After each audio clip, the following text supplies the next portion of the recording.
What we're going to look at today is how KTSL's KUPA artificial intelligence platform can quickly allow you to open up Microsoft Yammer as a channel.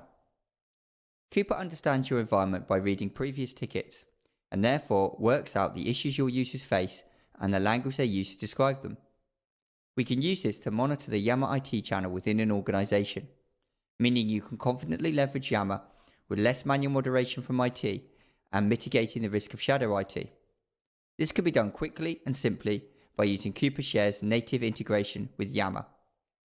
Let's start by showing how KUPA can monitor the Yammer interface. I will start a conversation asking for help within Yammer. KUPA polls the channel and looks for sentences it can understand and respond to. So let's start by asking, how do I install Snagit? So I'm going to post that within my Yammer channel. Now at this stage, my colleagues can also collaborate, respond, or assist me. But I'm going to wait for the AI to respond back with how I might be able to install Snagit myself. So now I can see that the AI has responded, and I can see the knowledge article that it's suggesting I follow in order to install Snagit. This has come directly back to me.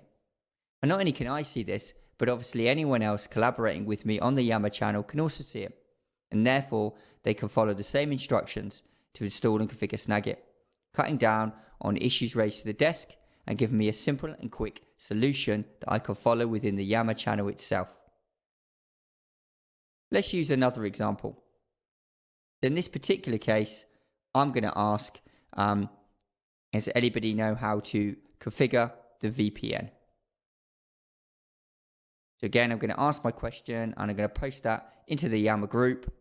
And again, I'm going to wait for the AI to respond so I can have a look at the solution that it's coming back with. So again, it's responded.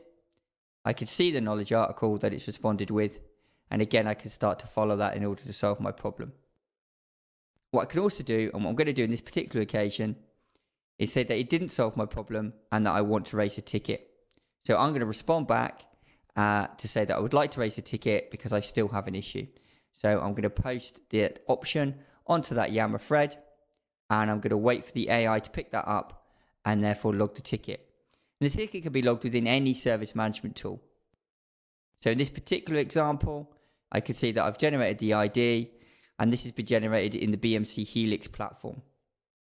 So what I'm going to do now is go over to BMC Helix Smart IT and have a look at that ticket within the interface.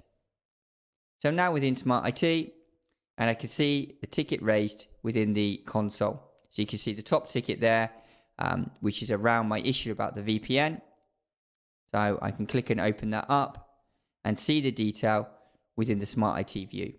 So I could see it was raised by myself, just been created, and it was all around how to configure the VPN. So now my issue can be solved via the normal route, but I haven't had to raise that myself. It's all been created via the Yammer channel. We could also do the same thing through Teams. So now what I'm going to do is I'm going to select KTSL Dev as the AI component within Teams, and I'm going to ask the same question. So does anyone know how to configure the VPN? And again, I'm going to submit my response. And this time the AI is going to respond back within Teams. So again, I can see the knowledge article. I can obviously follow that. But again, let's raise the ticket. So I'm going to say no, but I want to raise the ticket. And the AI picks this up and again cuts this ticket, gives me the new ticket ID. And again, this could be through any service management tool. But in this scenario, again, it's through BMC Helix. So let's refresh our console. And now I can see the new ticket in the queue, again for myself, but this time around how to configure the VPN. So just a very quick example of how you can also do this through Teams and not just through Yammer. Now what we're going to do is go into the KUPA admin GUI and look at the audit. This could show me where the AI has understood and replied, and or where potentially we have gaps. So either there is no knowledge to reply back with, or potentially we have a gap in the understanding of the AI. Every entry in the audit feeds into the AI, and this provides a constant learning cycle. So where it hasn't understood, we have the opportunity to go in and do some additional supervised learning. We can also improve the solutions that it responds back with.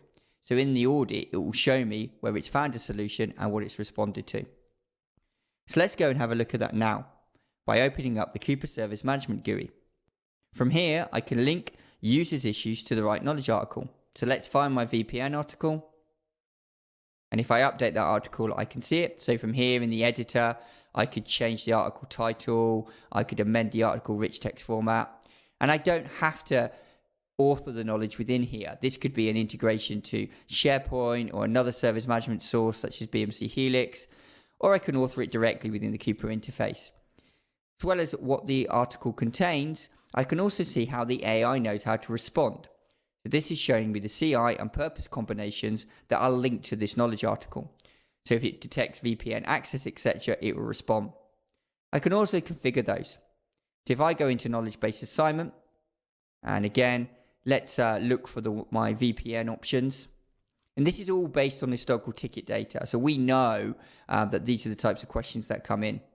So you can see that most of these have linked to the VPN article, but there's one that there isn't, which is around VPN setup.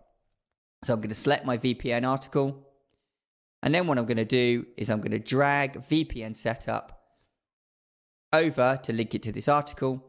And now if we detect a question that contains VPN setup, the AI will also know to respond back with the same VPN article.